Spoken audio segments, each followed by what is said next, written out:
అదే RTV app వార్తల్ని క్షణాల్లో చదివే అవకాశం ఉంటుంది. ఒక న్యూస్ పేపర్, ఒక టెలివిజన్ ఛానల్ మీ చేతుల్లో ఎప్పుడూ ఉంటాయి. నిన్నటి రోజు హైదరాబాద్లో జనసేన పార్టీ నాయకులు గౌరవనీయులు పవన్ కళ్యాణ్ గారిని కలవటం జరిగింది. వారు మాతో మాట్లాడి మీలాంటి వారు రాజకీయాల్లో ఉండాలి, నిజాయితీ అయిన రాజకీయం చేయాలి, అటువంటి వ్యక్తులు అంటే నాకు ఇష్టం అని వారు చెప్పారు. వారు పొత్తులు ఇంకా ఫైనల్ అవ్వలేదు, నేను భీమవరం నుంచి పోటీ చేస్తానో చేయనో ఇంకా చెప్పలేను, ఒకవేళ భీమవరం నుంచి నేను పోటీ చేయకపోతే మీకు ఏమైనా ఇంట్రెస్ట్ ఉందా అని చెప్పి అడిగారు. నేను ఇంట్రెస్ట్ ఉంది, నేను పోటీ చేస్తానని చెప్పాను. వారినే పోటీ చేయమని కోరాను. శాయశక్తులా మీరు గెలవడం కోసం మేము ప్రయత్నం చేస్తాం, మీరే పోటీ చేయండి కోరాను.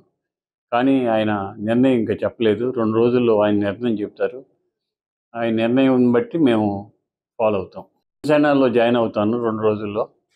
జనసేనలో జాయిన్ అయిన తర్వాత జనసేన భీమవరం టికెట్ ఎవరికి ఇస్తే వారికి సపోర్ట్ చేస్తాను. మరిన్ని వీడియోస్ కోసం ఛానల్ ని సబ్స్క్రైబ్ చేయండి. లేటెస్ట్ అప్డేట్స్ కోసం వాట్సాప్ ఛానల్ ని ఫాలో చేయండి. అండ్ లింక్ డిస్క్రిప్షన్ లో ఉంది.